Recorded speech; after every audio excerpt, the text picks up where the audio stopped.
Hi, so I did this assignment on the Mitchells versus the Machines.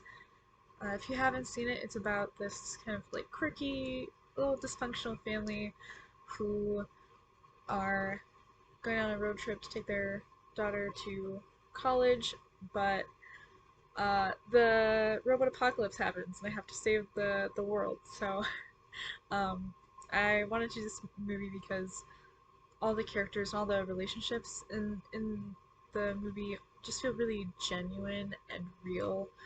And so I thought it would be a really cool movie to analyze. The relationship that I focused on was the relationship between um, the sibling relationship between Katie and Aaron.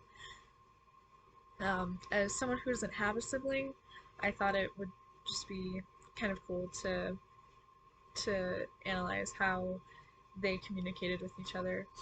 The concepts that I'm going to talk about are reflected appraisal, influences on perception, specifically age, and how that um, works with communication climate and specifically trust, proxemics, listening to support others, and um, when we don't express emotions to protect others. So my first concept, reflected appraisal.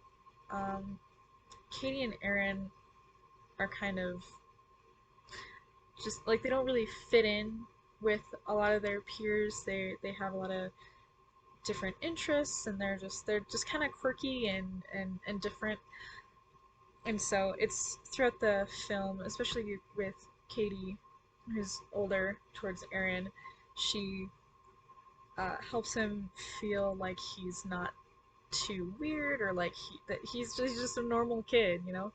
Um, there's uh, a lot of scenes where she like tells him like, "Oh, you're just a charming little dude who likes dinosaurs," and you can see it has a really positive effect on him. Um, the second concept, influences on perception, specifically age, and communication climate, specifically trust. Um, there's uh, one moment when they're in the car on a road trip, and they see Aaron really likes dinosaurs, and so they see like a dinosaur museum. He's like, "Oh, we have to go," and then Katie's like, "Actually, Aaron just whispered to me he secretly hates dinosaurs," and it's just this really cute interaction, um, and it shows how playful and like teasing the relationship is. Um, and like you can see like through the film they tease each other and they joke a lot, but it shows that they trust each other, that it's just teasing and that like everything's taken very lightheartedly, and the lightheartedness comes from their age because Katie's like 18, Aaron's in the 8 to 12 age range, and so it's just very lighthearted and innocent. Even when they have more kind of serious conversations, they're always cheering each other up and making each other smile, and it's really cute. Third concept is proxemics. Um, they're not like super like physically close the whole movie, but they have one little handshake they call the raptor bash, or like rar.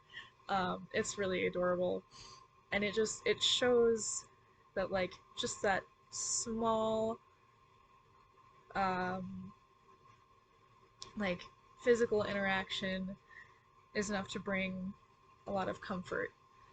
And they do it in at points in the movie when they're talking about like Katie leaving for college and Aaron feeling like sad that she's leaving, and or to just kind of like, yeah, we can do this, we can save the world after Bash. It's really cute, and it's very comforting, and personally, as someone who loves to be as close as possible to people, I love physicalness with people.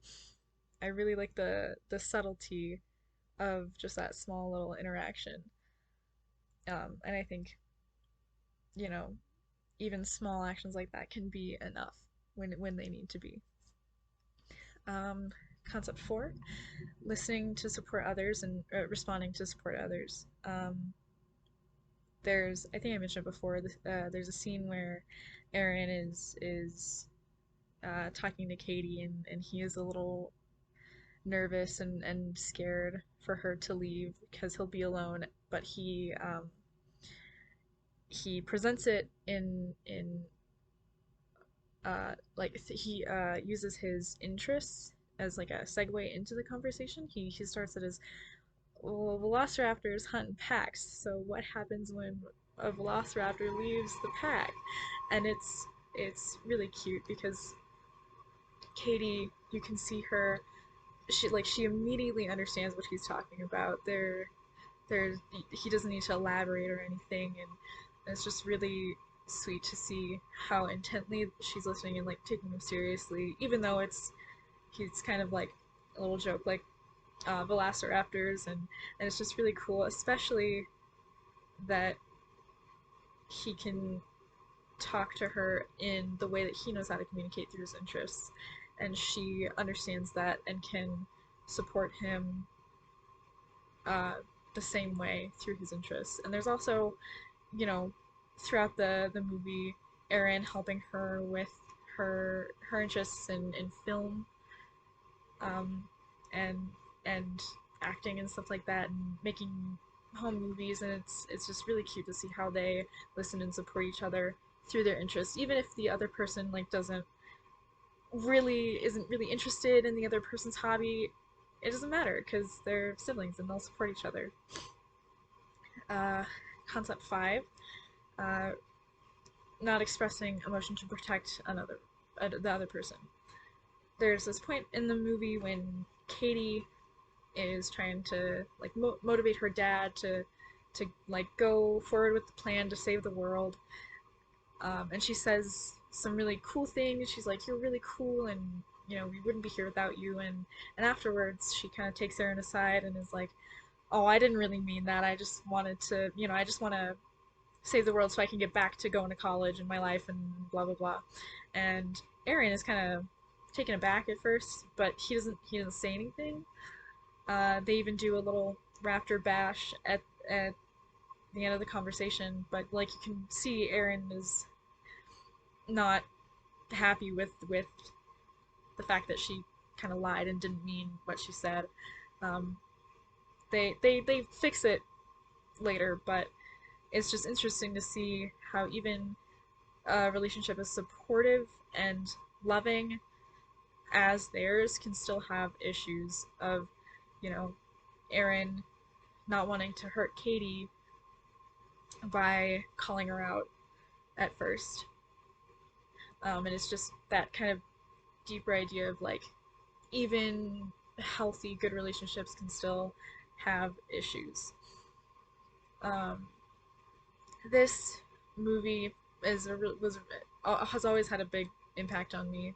I love this movie, and there's other relationships that really affect me personally, but I love the sibling relationship between these two. And like I said, I don't have a sibling, so I like to be able to apply their relationship to like close friendships. Um, it reminds me that close relationships like that don't always need words. Sometimes I forget that and I try to over explain or whatever. But really, a lot of the time, you just need some like really simple but loving and supportive communication, if it's nonverbal or showing support through the other person's interest. And so I think I can learn, and everyone can learn a lot from that simple communication. So my questions are, number one, what qualities about yourself do you often see from others from reflected appraisal? Number two, in what ways does your age influence your communication with the people you're close to? Three, how do you use proxemics and space to communicate with people? Number four, what role or roles do you think a person do you think personal interests play in how we communicate with others? And number 5, uh, can there be times when good communication habits negatively affect communication? Why or why not?